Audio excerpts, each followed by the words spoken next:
warahmatullahi wabarakatuh. Waalaikumsalam warahmatullahi wabarakatuh.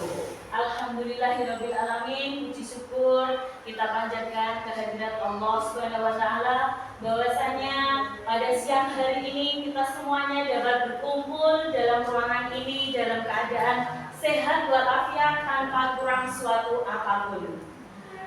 Sholawat serta salam tidak lupa kita haturkan kepada junjungan kita Nabi Agung Muhammad Sallallahu Alaihi Wasallam atas syafaatnya di yaumul kiamat nanti. Amin amin ya rabbal alamin. Bapak Ibu yang saya hormati, yang saya banggakan, di sini saya akan mempraktekkan aksi nyata modul 1.4 diseminasi budaya positif di sekolah oleh saya sendiri, Ibu Eka Rinawati SPD SD dari instansi SDN Gandul 2, calon guru penggerak angkatan 11 kelas 254A Kabupaten Maju. Perkenalkan, inilah nama fasilitator saya yaitu Bapak Subianto, Ibu pengajar praktek saya yang cantik yaitu Ibu Rohmah Agustin, dan saya sendiri Ibu Eka Rinawati, semuanya sudah kenal dengan saya. Sebelum kita mempraktekkan aksi nyata pada pertemuan hari ini, untuk mencairkan suasana, mari kita lakukan ice breaking dulu, Bapak Ibu. Ice breaking-nya berupa apa? Jika dan maka. Jika atau maka. Monggo pada kesempatan kali ini kita melakukan ice breaking terlebih dahulu di kertas yang sudah disediakan. Silakan ditulis. Contohnya, jika saya ingin menjadi seorang presiden, maka saya akan memimpin negara Indonesia ini dengan sebaik-baiknya dan dicintai oleh masyarakat Indonesia seluruhnya. Contohnya seperti itu. Atau mungkin ada contoh lain, misalnya jika kelas 1, kelas ruangan ini kotor, maka saya akan membersihkannya. Begitu. Monggo Bapak Ibu, ada kertas di depan Bapak Ibu, silahkan dituliskan masing-masing, dan setelah ini kita bacakan masing-masing jika, bikin jika dan makanya. Monggo.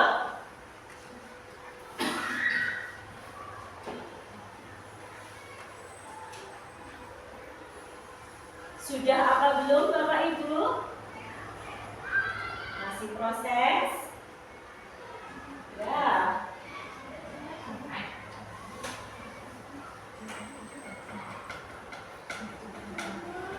Ya.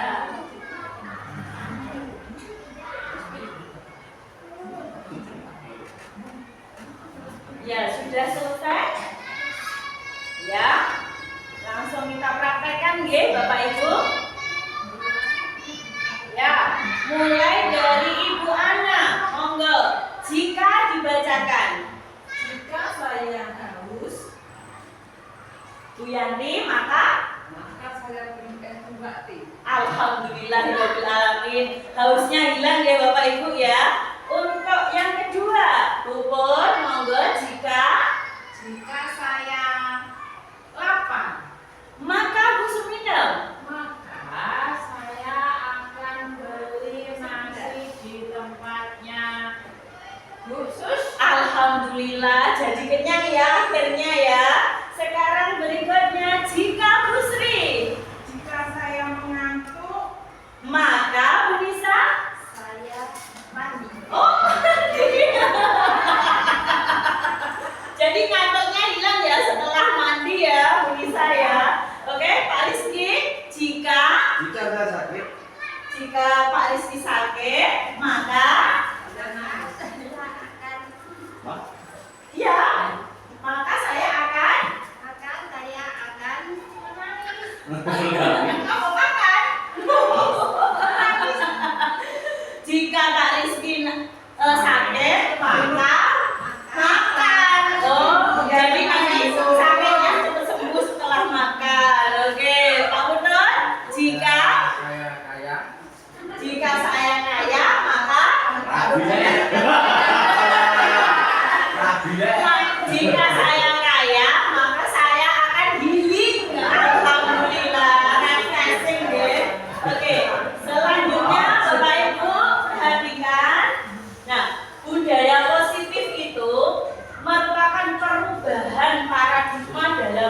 belajar.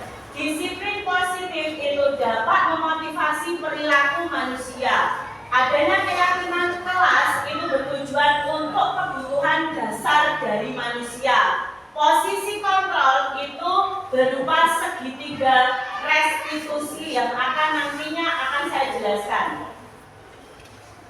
Perubahan paradigma belajar. Dalam kegiatan belajar yang disampaikan dalam kelas itu nanti ada perubahan-perubahan yang akan dilakukan oleh guru kelas masing-masing. Coba, siapa di antara kalian yang bisa bermain peran di sini?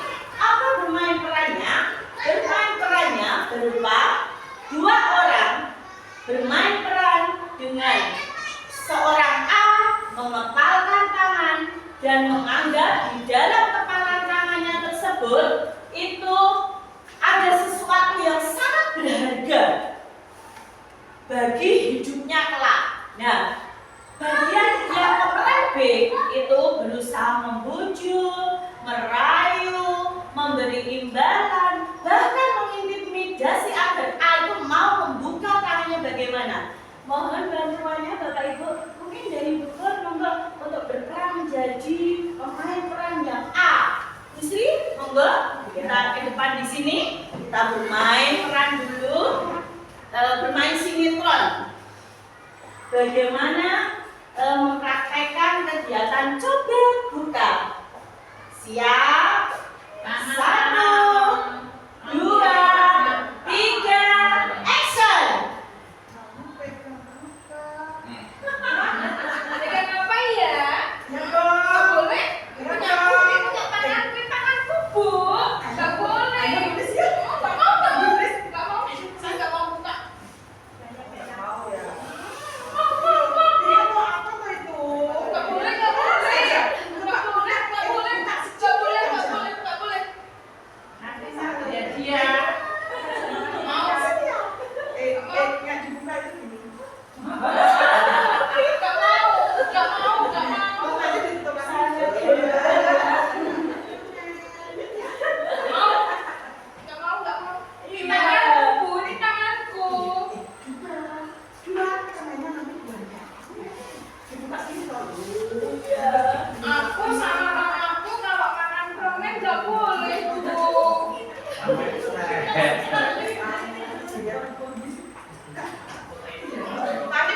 Tadi Bu Guru tak bilangin ayahku. Ayahku lah punya ayahku kan jadi Pak Polisi, Bu. Karena punya megang. Nanti kalau nggak dibuka dulu terus nggak bisa untuk beli es krim itu Nggak boleh, Bu. Ya, tepuk tangan Bapak Ibu semuanya. Enteng yang sungguh luar biasa ya. Entengnya sangat menjiwai pemeran A maupun pemeran B ya. Apa itu bisa kita itu ya daftarkan nantinya jadi pemeran apa itu sebuah sinetron unggulan ya. Sangat menjiwai dan sangat bagus sekali itu penghargaan dari saya. Mungkin nanti di akhir dari apa itu pengibasan ini nanti ada reward dari saya pribadi. Oke ya. Bagaimana Bu Bor? Izin dulu, Bu, sebentar. Oh, jadi monggo silakan. Ya, untuk kegiatan selanjutnya yaitu kenapa tadi antara Bu Pur dan Bu Sri tetap berpegang teguh. Bu Pur tidak mau membuka kepalan tangannya dan Bu Sri pun tidak menyerah untuk terus merayu Bu Pur agar membuka kepalan tangannya. Itu disebabkan karena apa Bapak Ibu? Ngejawab. Ya, siapa yang bisa mengontrol diri kita? Dari pameran tadi antara Bu Pur dan Bu Sri itu sama-sama saling bisa mengontrol dirinya masing-masing. Bu Pur tetap berpegang teguh terhadap prinsipnya bahwasanya tidak mau membuka kepalan tangannya. Apapun itu rayuan, apapun itu pemberian hadiah dari Bu Sri. Itulah bahwasanya siapa yang bisa mengontrol diri kita adalah diri kita sendiri, diri pribadi kita masing-masing. Kita Kita lanjut Bapak Ibu. Nah, miskonsepsi tentang makna kontrol dari peran ya tadi, berbagi peran antara Busri dan Bupor itu tadi bisa kita simpulkan adanya miskonsepsi tentang makna kontrol. Yang pertama yaitu guru mengontrol muridnya masing-masing. Yang kedua yaitu semua penguatan positif, efektif, dan bermanfaat. Yang ketiga, kritik membuat orang merasa bersalah, dapat menguatkan karakter dari siswa. Serta yang terakhir, orang dewasa memiliki hak untuk memaksa, tapi memaksa dalam hal yang positif dan menghindari hal-hal yang negatif. Lanjut.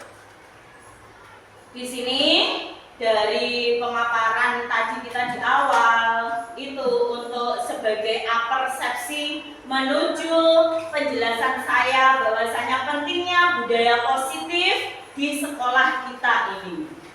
Disiplin positif menurut Diana Gosen, disiplin berasal dari bahasa Latin yaitu disiplina yang artinya belajar.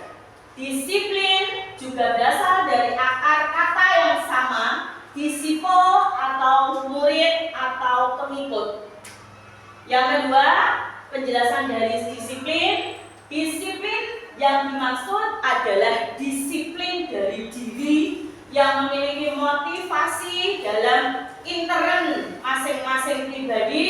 Disiplin diartikan sebagai bentuk kontrol diri, yaitu belajar untuk kontrol diri agar dapat mencapai sesuatu tujuan yang mulia yang diharapkan untuk diwujudkan.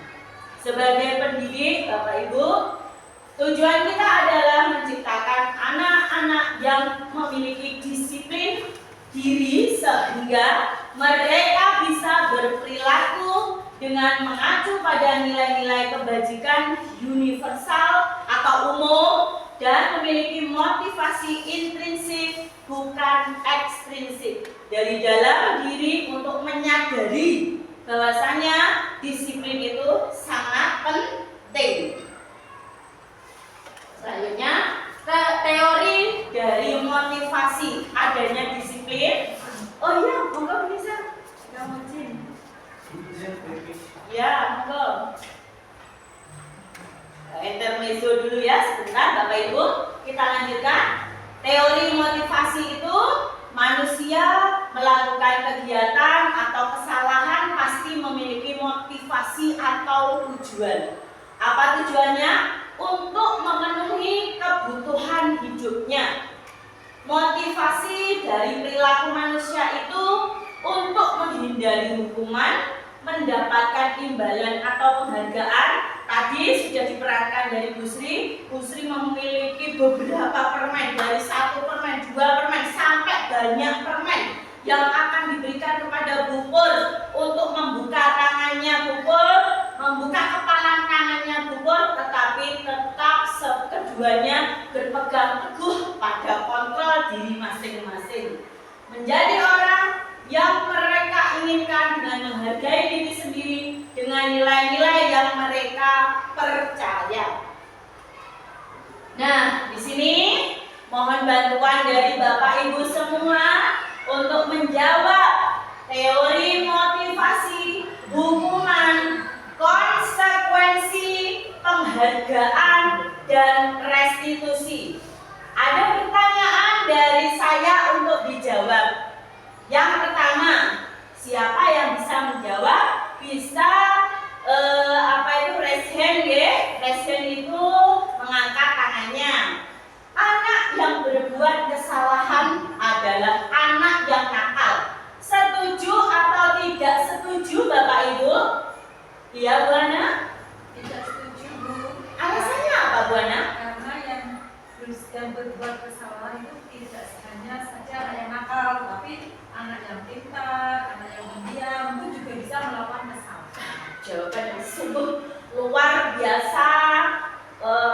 Itu menjadi motivasi terbaik. Pertanyaan kedua, hukuman dapat mendisiplinkan yang setuju atau tidak setuju bisa raise hand. Bu Sumina, untuk hukuman dapat mendisiplinkan anak, setuju apa tidak? Ya, setuju. Karena dengan adanya hukuman anak nanti kalau buat kesalahan itu anak bisa tidak mengulangi. Oh iya, ada jawaban lain mungkin setuju apa tidak setuju? Ya, Ibu Sri, enggak? Tidak setuju. Ya. Ya, karena apa? Selalu anak itu ya merasa takutnya itu bukan takut yang gimana ya? Kayak mengintimidasi. Oh iya, jawaban luar biasa bagus. Setiap orang memiliki pendapat masing-masing dan nanti akan saya jelaskan pada slide berikutnya. Pertanyaan ketiga, pemberian hukuman dengan hal positif. Bagaimana untuk Bu Yanti? Setuju apa tidak setuju? Ya, alasannya? Ya, hukuman karena melakukan sebuah kesalahan. Oke. Kita bisa memberikan hukuman, tapi hukuman untuk melakukan hal-hal yang positif. Contohnya anak suruh buka halaman, anak suruh misalnya bergambar atau tulisan. Yang ini pertama adalah untuk meningkatkan disiplin. Alhamdulillah, itu pun juga jawaban yang luar biasa nggih dari Bu Yanti tersebut. Untuk pertanyaan berikutnya yaitu penghargaan dapat meningkatkan motivasi belajar anak. Setuju apa tidak setuju? Bagaimana menurut Pak Pudot? Setuju apa tidak setuju nggih untuk pertanyaan yang terakhir tersebut? Ya, alasannya apa, Pak? Karena dengan penghargaan anak motivasi untuk belajar. Ya, jawaban juga sangat luar biasa mendukung adanya jawaban dari pertanyaan-pertanyaan ini. Selanjutnya, ada pertanyaan lagi nih Bapak Ibu. Apa yang Bapak Ibu lakukan jika ada yang melanggar peraturan yang ada di sekolah ini? Apakah diberi hukuman, konsekuensi, atau restitusi? Bagaimana jawaban dari Bapak Ibu? Ya, ada hukuman. Ya, konsekuensi boleh. Bagaimana Ibu? Ya, adanya juga restitusi. Baiklah, ini adalah perbedaan antara hukuman dan konsekuensi. Monggo kita perhatikan bersama-sama adanya perbedaan hukuman dan konsekuensi. Hukuman apa saja? Di sini dijelaskan bahwasanya hukuman itu sesuatu yang menyakitkan harus terjadi. Sedangkan konsekuensi adalah sesuatu yang harus terjadi. Ya sayang.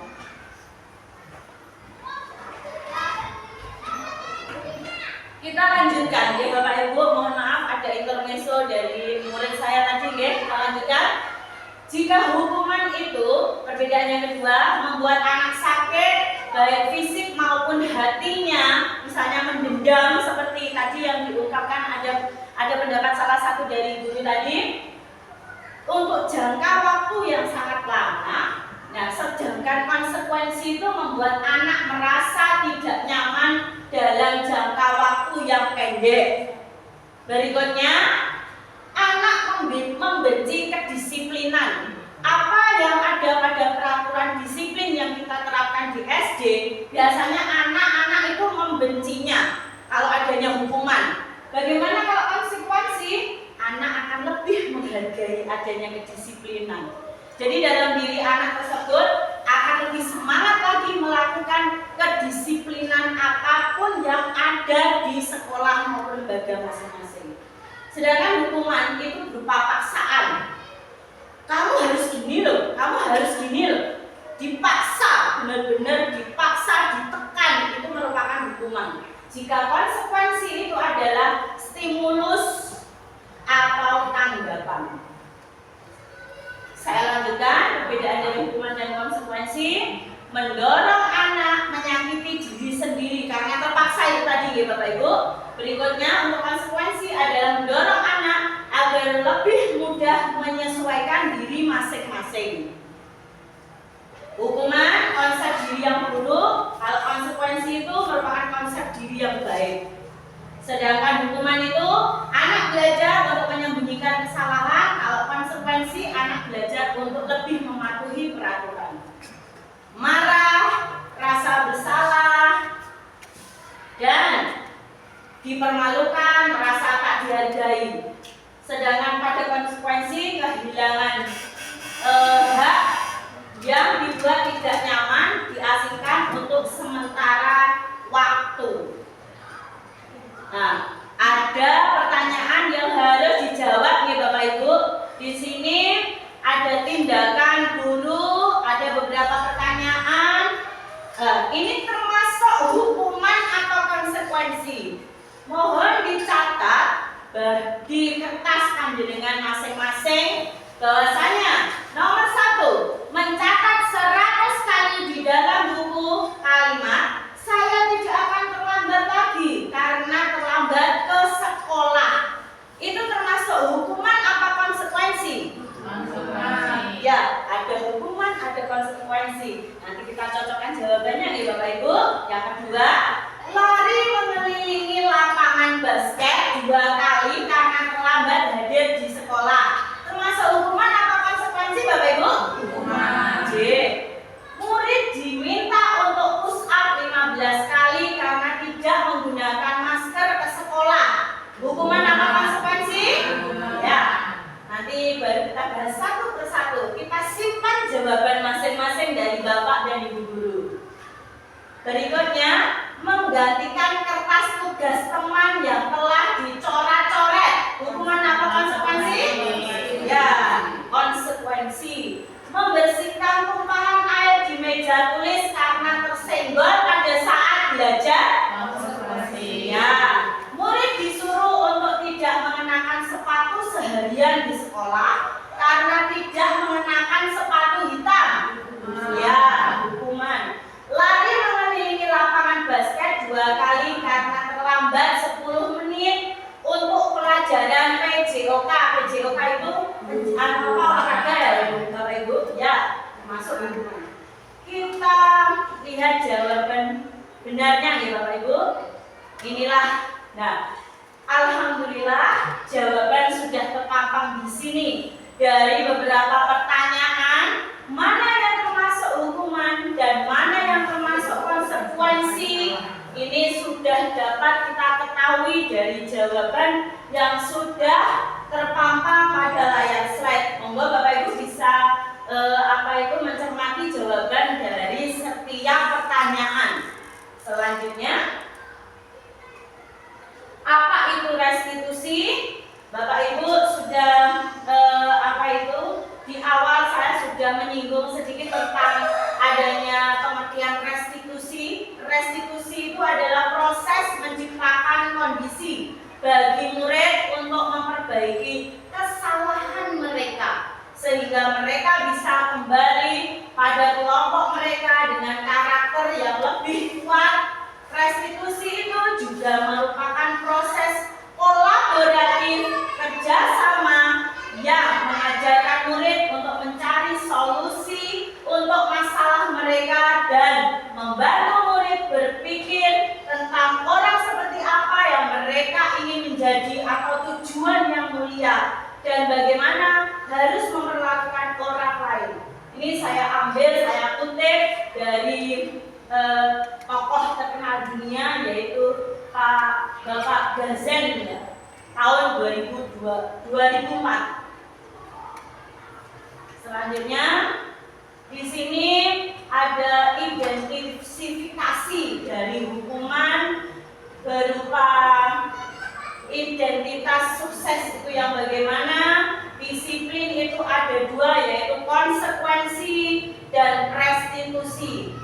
Di sini ada penjelasan baik tercurah pada sebuah kalimat baik negatif, netral maupun positif. Bapak Ibu monggo dicermati yang ada di slide saya berupa penjelasan tentang adanya identitas gagal dan identitas sukses dari penerapan restitusi. Selanjutnya, nah sebelum kita melanjutkan ke restitusi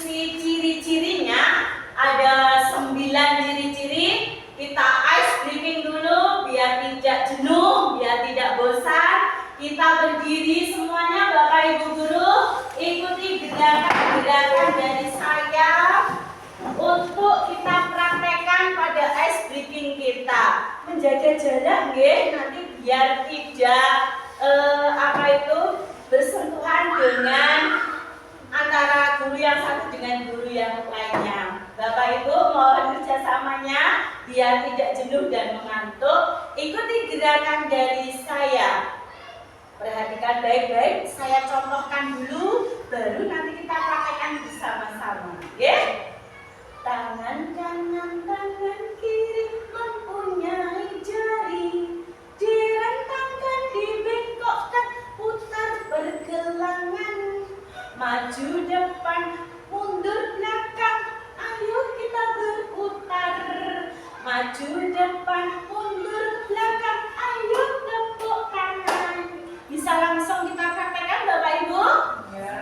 Ya, oke. Siap? 1, 2, 3. Iya betul.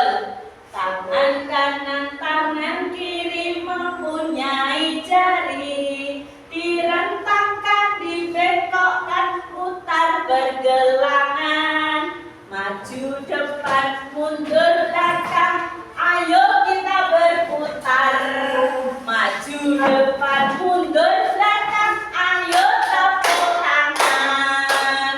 Seperti itu. Sekali lagi Bunda. Mau sekali lagi? Ya, sekali lagi nih Bapak Ibu.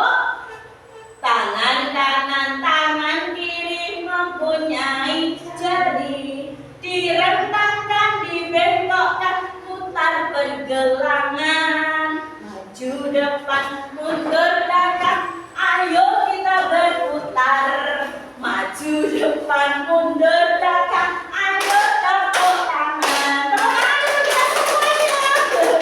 Silakan duduk kembali. Saya lanjutkan penjelasan tentang ciri-ciri dari restitusi. Yang pertama yaitu bukan untuk menebus kesalahan, namun untuk belajar dari kesalahan yang diperbuat. Jadi seakan-akan anak itu tidak menebus kesalahan yang dia lakukan, tetapi menyadari bahwasanya apa yang dilakukan tindakannya tersebut adalah salah. Yang kedua yaitu memperbaiki hubungan. Jika ada anak yang bertengkar antara satu dengan yang lainnya, pada akhirnya kita selesaikan dengan melakukan bimbingan, melakukan pendekatan khusus kepada anak tersebut. Jadi awal yang hubungannya itu kurang baik karena bertengkar, pada akhirnya menjadi baik hubungannya. Yang ketiga yaitu tawaran bukan paksaan, menawarkan untuk memperbaiki kesalahan. Terus yang keempat yaitu restitusi, menuntun untuk melihat ke dalam diri. Apa yang dilakukan, apa yang kesalahan yang dilakukan itu menuntun pada dirinya untuk memperbaiki kesalahan yang dilakukan. Yang kelima yaitu ciri-cirinya, restitusi itu mencari kebutuhan dasar yang mendasari tindakan. Bahwasanya jika melakukan kesalahan ini dasarnya apa? Oh iya, pensilku dipatahkan. Jadi mencari dasar-dasar dari kesalahan yang diperbuat. Berikutnya yaitu restitusi itu diri adalah cara yang paling baik. Yang berikutnya yaitu restitusi fokus pada karakter bukan pada tindakan. Jadi karakter siswa ini hal yang paling utama untuk menyelesaikan suatu permasalahan. Bukan berupa tindakan baik hukuman yang harus dilakukan hukuman tersebut lalu menjadi pada akhirnya menjadi seorang yang pendendam seperti itu. Kita hindari baik-baik. Lanjut, restitusi itu fokus pada solusi, mencari pemecahan masalah yang paling terbaik dari yang terbaik. Restitusi itu mengembalikan murid yang berbuat salah pada kelompoknya. Lanjut ya, Bapak Ibu. Nah, mewujudkan budaya positif. Di sini ada wujud budaya positif berupa netral, positif. Yang pertama, mohon perhatiannya, negatif itu berupa apa? Seperti intimidasi atau awas. Awas kalau dilakukan lagi ya, nanti awas kamu. Seperti tadi waktu Bu Sri main peran, tadi juga itu, awas, nanti tak cegat kalau pulang. Nah, seperti itu contohnya untuk hal yang negatif, jadi tidak boleh mengintimidasi. Oke? Untuk budaya positif berikutnya berupa netral, itu lakukan apa yang saya katakan. Lakukan apa yang saya lakukan. Yang saya katakan itu apa? Jadi murid itu melakukannya dengan istilahnya tuntunan dari bapak maupun ibu guru. Lanjut, yang positif ini yang harus kita laksanakan di sekolah kita. Apakah hal ini yang sesungguhnya ingin kamu lakukan? Nah, seperti itu. Kita tawarkan, apakah hal ini yang sesungguhnya ingin kamu lakukan? Itu jadi sama-sama untuk pemecahan masalah secara balance antara guru ingin menyelesaikan masalah yang dihadapi siswa dan siswa ingin masalah yang dihadapi tersebut dapat terselesaikan dengan baik. Ada beberapa wujud budaya positif Bapak Ibu.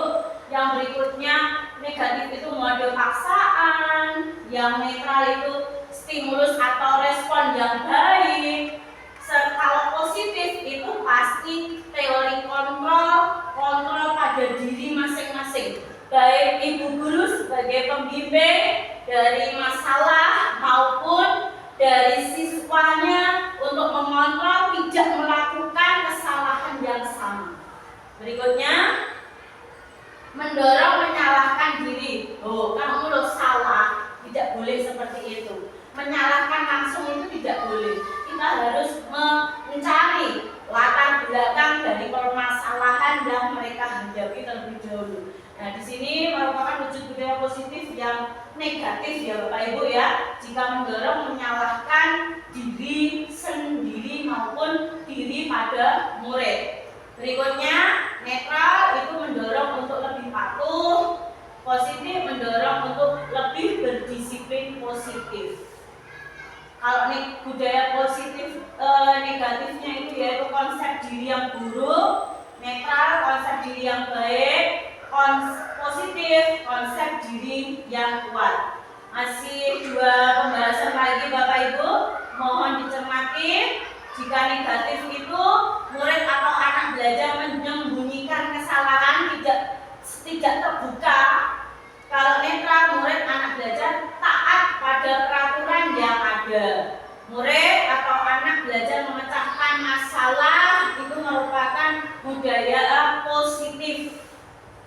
Yang terakhir, mencoba mengontrol anak dengan penguatan negatif, membayar impas kesalahan. Misalnya, temannya memukul, lalu disuruh membalas memukul. Tidak begitu, ya? Cara penyelesaiannya untuk mendisiplinkan seorang anak yang berbuat kesalahan. Yang netral mencoba mengontrol anak dengan penguatan positif, diberi penguatan yang positif sehingga anak tersebut sadar akan kesalahannya.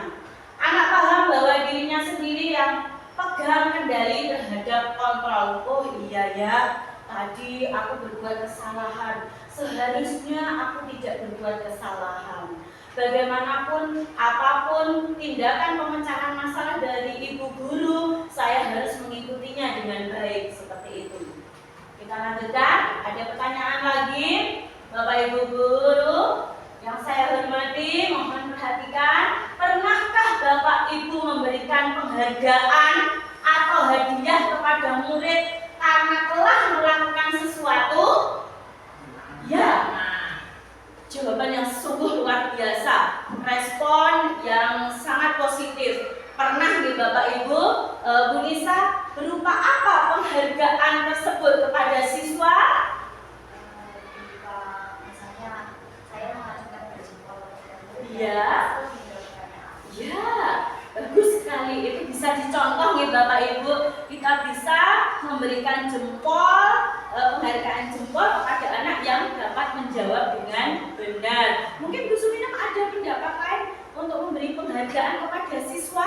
Ya, misalnya pada anak yang sudah mendapatkan sepatu yang boleh, kita akan beri bintang. Alhamdulillah, itu yang sangat luar biasa ya Bu. Pasti anak-anak itu yang lain nanti ikut istilahnya termotivasi. Oh ya, Bu Suminam memberi pertanyaan kepada saya dan saya diberi bintang. Hari ini saya diberi bintang 3. Besok saya harus lebih semangat lagi untuk mendapatkan bintang yang sempurna, yaitu bintang 4. Seperti itu yang motivasinya.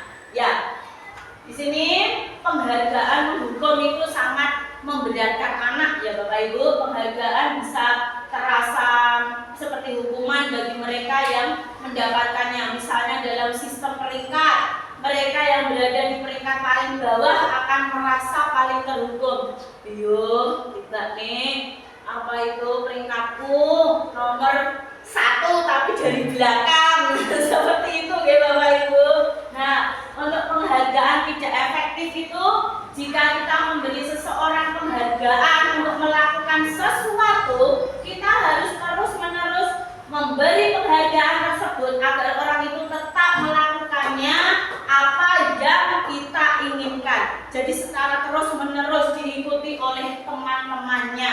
Oke, selanjutnya penghargaan merusak hubungan itu yang seperti apa? Yaitu ketika seseorang diberi penghargaan atau dipuji di depan banyak orang, yang lain mungkin merasa iri. Nah, pasti ada sikap iri ya, yang apa ya istilahnya muncul, yang timbul.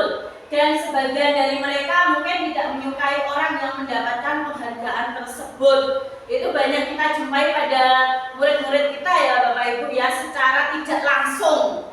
Oke? Penghargaan mengurangi ketepatan itu seperti apa? Banyak yang mendapat penghargaan, ternyata banyak pula jawabannya yang kurang tepat. Seperti itu ya Bapak Ibu. Berikutnya, penghargaan menurunkan kualitas itu yang bagaimana? Orang yang mendapatkan penghargaan cenderung berhenti berkembang. Sebaliknya, mereka yang tidak mendapatkan penghargaan terus berusaha mengasah diri menjadi lebih baik. Hal tersebut perlu dihindari ya. Jika mendapatkan penghargaan ya harus, dan penghargaan itu terus dikembangkan. Jangan istilahnya sudah mendapatkan penghargaan terus stuck di situ saja, berhenti di situ saja. Ketika orang yang tidak mendapatkan penghargaan malah dia berlomba-lomba untuk memacu diri, untuk melangkah selangkah lebih maju lagi terhadap orang-orang yang diberi penghargaan. Nah, penghargaan mematikan kreativitas. Penelitian dari Alficon menunjukkan bahwa pekerjaan seni atau sebuah penulis cerita menjadi kurang kreatif apabila dijanjikan sebuah hadiah maupun penghargaan. Jadi istilahnya kurang kreatif ya, untuk memberikan penghargaan terhadap suatu kreativitas. Nah, berikutnya yaitu keyakinan kelas. Oke, monggo. Dilanjut. Ada pertanyaan lagi. Nah, ini biasanya kita lakukan ya, Bapak Ibu. Perhatikan. Ini wajib kita waspadai terhadap murid-murid kita yang berkembang saat ini. Sebagai contoh, kemarin itu kita contohkan teman dari anak saya sendiri itu kemarin mengalami kecelakaan karena tidak menggunakan helm ketika berkendara. Itu adalah hal yang sangat disayangkan sekali, bahwasanya sudah ada peraturan yang harus ditaati. Ketika berkendara itu harus menggunakan helm, harus menggunakan pengaman. Karena tidak menggunakan helm ataupun pengaman untuk melindungi kepala, akhirnya terjadi hal yang tidak diinginkan, yaitu terjadi kecelakaan dan akhirnya meninggal dunia. Ada pertanyaan dari cerita saya tersebut, Bapak Ibu Guru, mengapa memakai helm saat berkendara? Apakah takut ditilang polisi atau keselamatan kita? Jawabannya apa Bapak Ibu Guru? Ya, untuk keselamatan kita yang paling utama. Dan selanjutnya tetap ada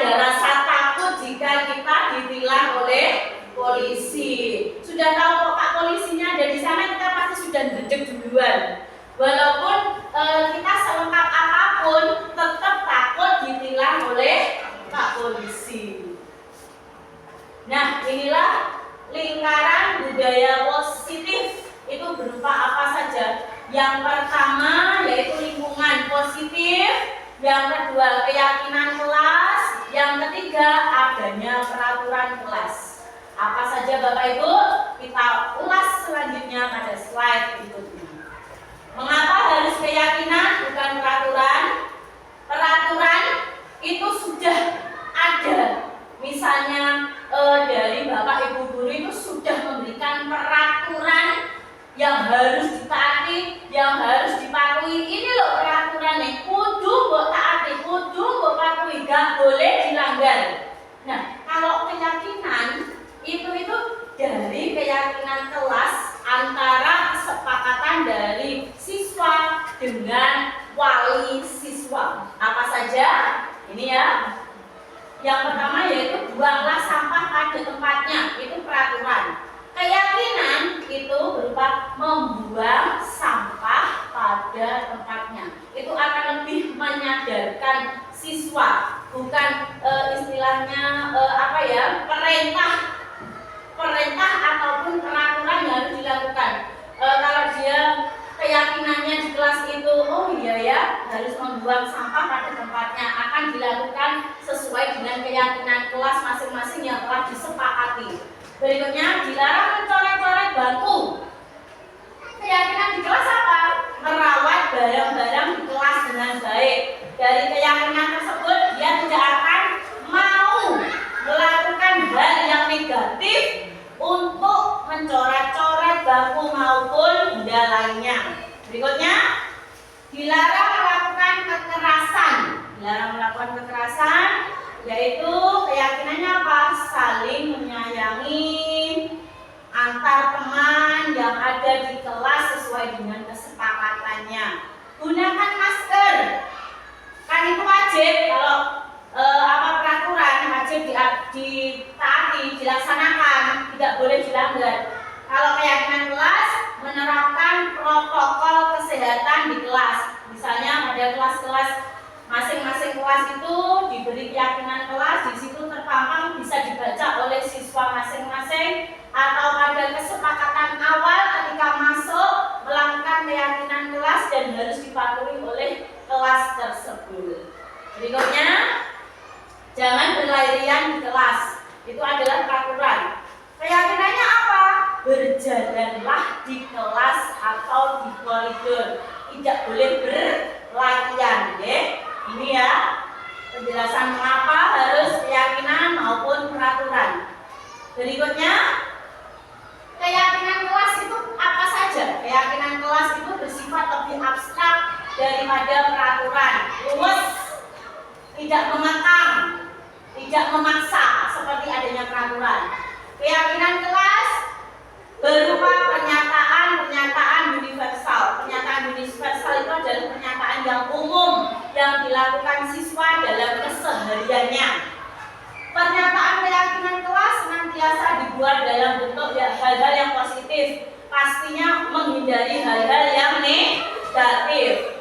Keyakinan kelas hendaknya tidak terlalu panjang.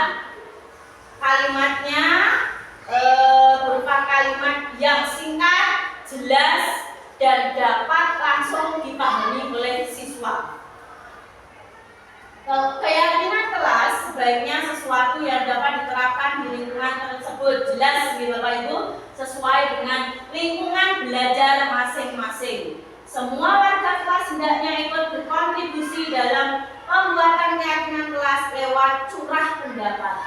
Di awal ketika MPLS, wali siswa dan siswanya membuat keyakinan kelas dari beberapa pendapat yang dijadikan satu untuk disepakati dari kelas tersebut.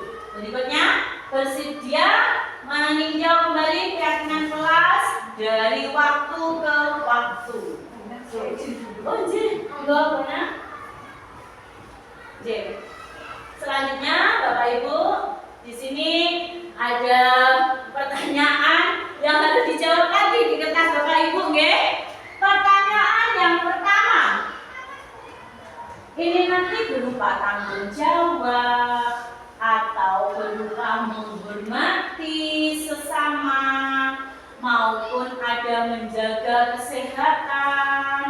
yang mana yang bisa kita tentukan pada keyakinan kelas itu seperti apa, berupa apa keyakinan kelasnya. Yang pertama, selalu kembalikan buku ke tempatnya. Apa ya Bapak Ibu keyakinan kelasnya? Berupa apa ini? Ya, bagus. Ini adalah keyakinan kelas berupa tanggung jawab. Berikutnya, dilarang mengganggu orang lain. Apa nggih? Iya, menghormati orang lain. Hadir di sekolah 15 menit sebelum pembelajaran dimulai. Apa nggih Bapak Ibu? Ya, kedisiplinan, tanggung jawab. Nanti kita akan cocokkan dengan jawaban pada slide selanjutnya. Dilarang melakukan kekerasan. Apa Bapak Ibu? Ya, berupa kasih sayang, menghargai. Dilarang menggunakan narkoba. Ya, berupa keyakinan kelas, kesehatan bergantian atau menunggu giliran. Ya, menghormati budaya antri, gunakan masker. Ya, kesehatan. Jangan berlari di kelas atau koridor. Keyakinan kelasnya berupa ya, keselamatan nanti kalau jatuh ya Bapak Ibu guru. Berikutnya lihat.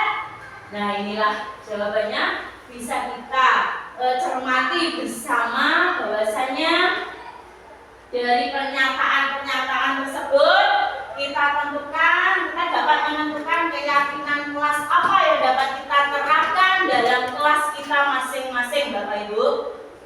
Berikutnya.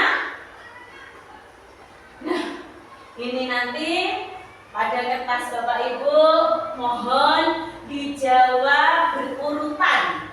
Urutkan langkah-langkah yang utama dalam menetapkan keyakinan kelas.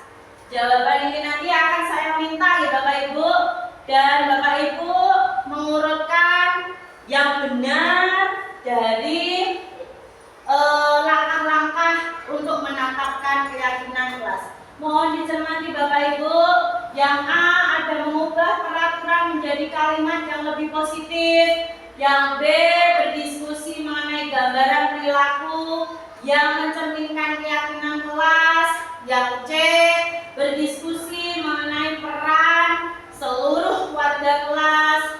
Yang D berdiskusi memunculkan peraturan yang perlu ditaati warga kelas.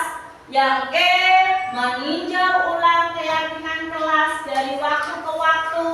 Yang F menyarikan peraturan-peraturan menjadi nilai-nilai kebajikan atau keyakinan kelas. Monggo Bapak Ibu bisa didiskusikan dengan Bapak Ibu guru lainnya. Monggo silahkan deh didiskusikan bersama, dan saya nanti ingin salah satu dari Bapak Ibu membacakan urutan yang sudah didiskusikan tersebut.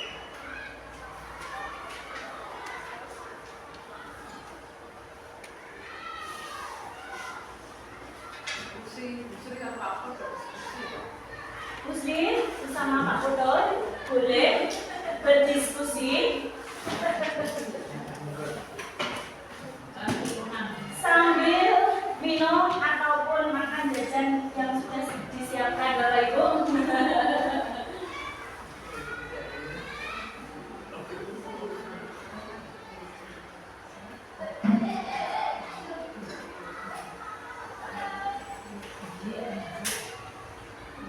Sudah deh, kita lanjutkan Bapak Ibu.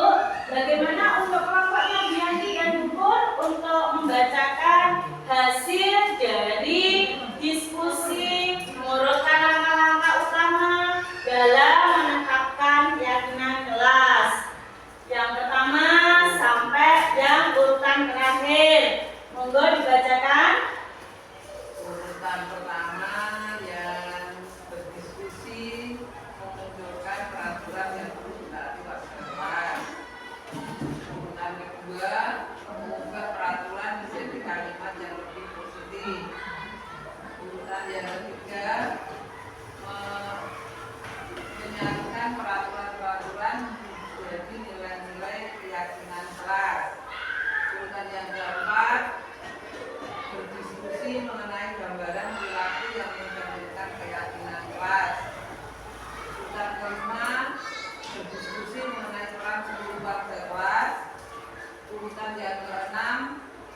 waktu.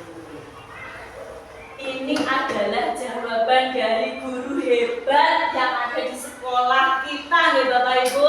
Ternyata jawabannya itu sangat benar sekali. Coba kita lihat jawabannya. Ini sangat luar biasa hebat jawabannya nih Bapak Ibu. Ternyata dari urutan-urutan yang disampaikan oleh Bu Yanti tadi adalah semuanya benar dan tepat sesuai dengan urutan langkah-langkah yang harus ditetapkan dalam membuat keyakinan kelas. Terima kasih Bu Yanti. Beri aplaus lagi luar biasa. Terima kasih. Untuk berikutnya yaitu mengapa harus keyakinan kok boten peraturan. Nah, dengan keyakinan akan tumbuh motivasi dalam diri siswa kita berupa perubahan intrinsik, sedangkan penerapan peraturan yang disertai sanksi atau hukuman akan membuat anak mau melakukan sesuatu hanya untuk menghindari hukuman dan rasa tidak nyaman. Begitu ya alasannya mengapa memilih keyakinan bukan peraturan. Jawablah pertanyaan berikut ini Bapak Ibu. Coba kita renungkan bersama-sama. Apabila di sekolah Anda tidak ada peraturan yang mengharuskan guru datang tepat waktu dan tidak ada surat teguran bagi guru yang datang terlambat dan tidak ada atasan yang memuji Anda, apakah Anda akan tetap datang tepat waktu untuk mengajar murid-murid Anda? Jelaskan pertanyaan dari tersebut itu, alasan Anda itu apa? Nah, coba siapa yang akan mengungkapkannya? Bagaimana jawaban dari Bapak Ibu semuanya? Ada yang bisa? Raise hand mungkin? Monggo. Bu Nisa, monggo. Ya. Pendapatnya? Menurut saya akan tetap dalam waktu karena itu merupakan tanggung jawab saya sebagai pendidik yang sudah seharusnya memberikan contoh kepada murid.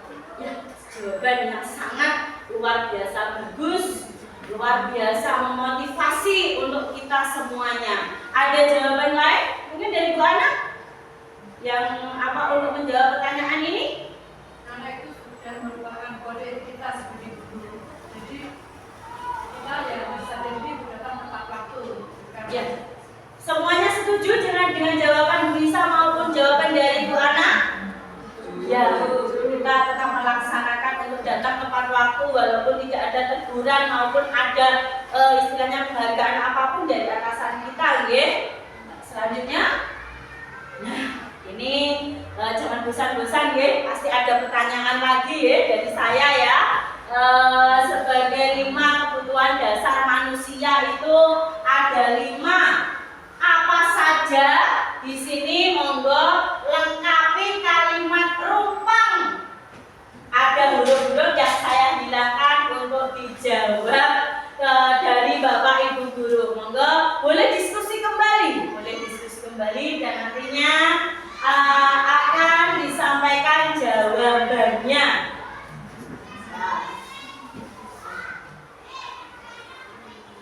Ada nomor 1, kira-kira apa 5 kebutuhan dasar dari manusia itu. Yang kedua, ketiga, maupun keempat, dan terakhir kelima.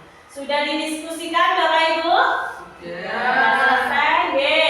Monggo kita beri jawaban dari pertanyaan-pertanyaan 5 kebutuhan dasar manusia yang sengaja saya hilangkan beberapa hurufnya. Kira-kira Bu Sri monggo memberikan jawabannya.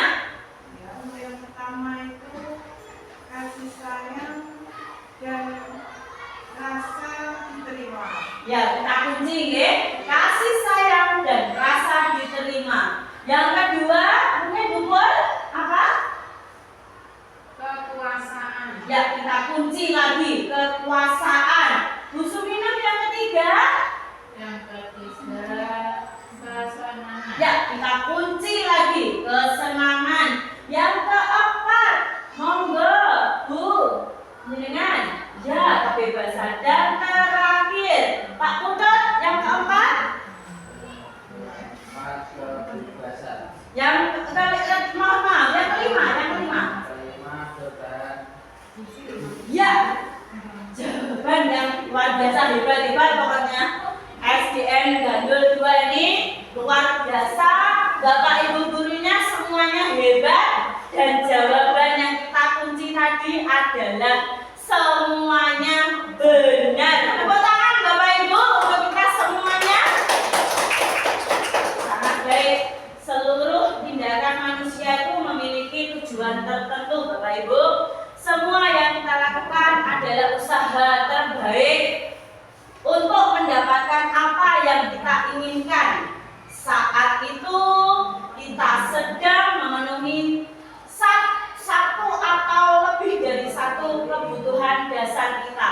Ada 5 kebutuhan dasar yang harus kita terapkan dari diri kita masing-masing. Di antara jawaban tadi sangat tepat, sangat benar. Yang pertama yaitu kasih sayang dan rasa diterima. Bahasa Inggrisnya love and belonging. Yang kedua yaitu kekuasaan, itu merupakan power. Yang ketiga kesenangan, fun. Yang keempat kebebasan, itu freedom. Yang kelima bertahan hidup, survival. Nah, kita sebagai Bapak Ibu guru di sekolah kita SDN Gandul 2 harus memiliki posisi kontrol. Yang pertama yaitu manajer, ada penghukum, ada teman, pemantau, pembuat merasa bersalah. Apa saja penjelasannya? Yang pertama penghukum. Bagaimana kok Bapak Ibu harus bisa menempatkan diri sebagai penghukum? Menggunakan hukuman fisik maupun verbal. Yang kedua, menggunakan kata-kata untuk menekan seperti patuhi aturan saya atau awas, kamu selalu saja salah. Itu ya, Bapak Ibu sebagai penghukum. Hasilnya apa? Ini, murid marah dan menjadi pendendam atau bersifat lebih agresif jika Bapak Guru itu sebagai seorang penghukum. Penjelasan berikutnya, membuat merasa bersalah. Guru akan bersuara lebih lembut, membuat orang lain merasa tidak nyaman, bersalah atau rendah diri dengan kata-kata seperti, berapa kali Bapak harus memberitahu kamu ya? Kamu gak kasihan sama ibu. Seperti itu ya kalimatnya. Hasilnya apa? Kalau membuat merasa bersalah sebagai seorang bapak atau ibu guru, murid akan merasa bersalah, merasa menjadi orang yang gagal. Itu yang harus kita hindari Bapak Ibu. Sebagai teman, nah ini loh biasanya yang dihadapkan oleh murid-murid kita. Jika guru dianggap tidak membantu, maka murid akan kecewa. Guru mengontrol murid melalui persuasi dengan kata-kata, contohnya seperti ini Bu Guru, Bapak Ibu Guru. Ayo, bantulah demi Bapak ya. Apa kamu tidak ingat ibu banyak membantumu selama ini? Nah, hasilnya bagaimana? Murid akan bergantung pada satu guru dan mengabaikan guru-guru yang lain. Itu jika guru sebagai teman kurang dihargai ya. Berikutnya sebagai pemantau, memantau berarti mengawasi. Kita bertanggung jawab atas perilaku orang-orang yang kita awasi. Posisi pemantau berdasarkan pada peraturan dan konsekuensi. Peraturannya apa? Apa yang telah kamu lakukan? Sanksi atau konsekuensinya apa? Nah, hasilnya apa? Murid memahami konsekuensi dari melanggar aturan dan murid juga tidak merasa nyaman. Manajer, posisi manajer. Guru membuat sesuatu bersama dengan murid, mempersilahkan murid, mempertanggungjawabkan perilakunya, mendukung murid agar dapat menemukan solusi atas permasalahannya sendiri. Hasilnya bagaimana? Murid mempunyai tanggung jawab dan menentukan sendiri solusi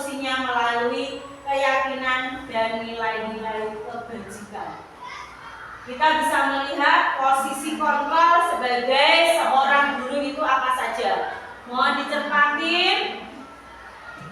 Tadi di awal kita hanya identitas gagal dan identitas positif. Di sini lebih jelas lagi 5 posisi kontrol yang harus kita waspadai di sekolah.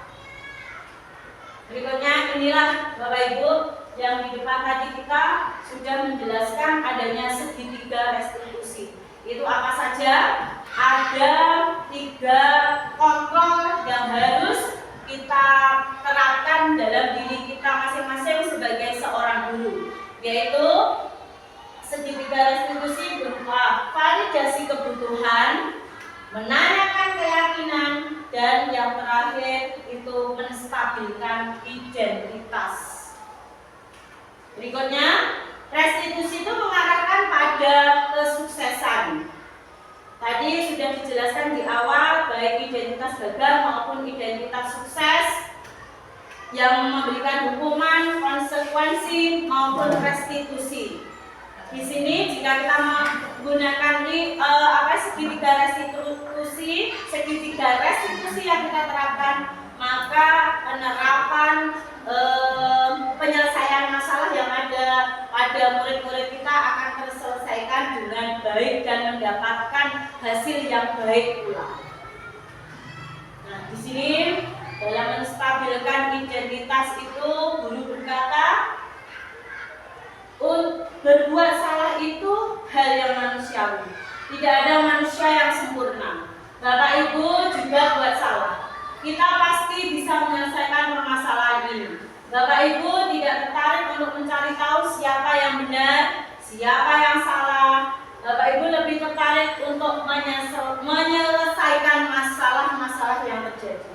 Kalau kamu menyalahkan dirimu sendiri terus-menerus, apakah kamu bersikap baik pada dirimu sendiri? Akan menimbulkan berbagai masalah baru jika kita menyalahkan diri kita sendiri. Nah, di sini segitiga restitusi berikutnya yaitu validasi tentang kebutuhan. Guru berkata, kamu bisa saja akan melakukan hal yang lebih buruk, tapi kamu tidak melakukannya, kan? Kamu pasti punya alasan mengapa melakukannya. Apa yang penting bagimu? Kamu boleh tetap berusaha menjaga sikap itu, tapi tambahkan sikap yang lain, yang baru. Maukah kamu belajar cara lain untuk mendapatkan yang kamu butuhkan tanpa harus memukul? Apakah kamu bisa melakukan dengan lebih baik besok lagi? Terakhir yaitu menanyakan keyakinan. Contoh guru berkata, apa nilai yang kita percaya di kelas atau sekolah kita?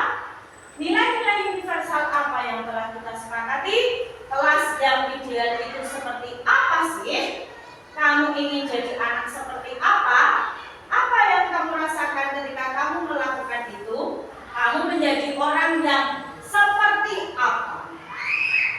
Nah, berakhirlah kita pada penghujung acara ya Bapak Ibu. Selesai presentasi hari ini. Sebelumnya kita simpulkan untuk saya presentasi mengenai diseminasi budaya positif di sekolah kita, yaitu sekolah SDN Gandul 02 tercinta ini. Saya minta salah satu pendapat dari Bapak maupun Ibu Guru untuk memberi kesimpulan dari penjelasan saya tentang presentasi saya. Bu Ana bisa memberi kesimpulan satu dari seluruh penjelasan saya tadi. Saya rasa penjelasan yang diberikan oleh Bu Rina sudah sangat jelas ya. Terima kasih banyak. Konsekuensi dan restitusi. Iya. Terima kasih dalam dijumpai paham apa arti dari Terima kasih, luar biasa umpan balik dari Bu Ana tadi kepada saya untuk menjadikan saya mempresentasikan hal-hal baik maupun praktek baik lainnya. Bapak Ibu di akhir dari pertemuan ini, saya ada pantun yang harus dijawab cakep, begitu nggak?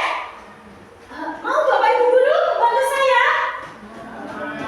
Terima kasih sebelumnya. Berjalan pagi ke taman bunga. Indah merekah, penuh warna. Sekolah ceria, tempat bahagia. Budaya positif, kita bina bersama. Iya, terima kasih penjelasan dari saya, presentasi hari ini semoga bermanfaat untuk kita semua. Mohon maaf apabila ada kesalahan atau tutur ucap kata saya yang kurang berkenan di hati Bapak Ibu semuanya. Dari saya, wassalamualaikum warahmatullahi wabarakatuh.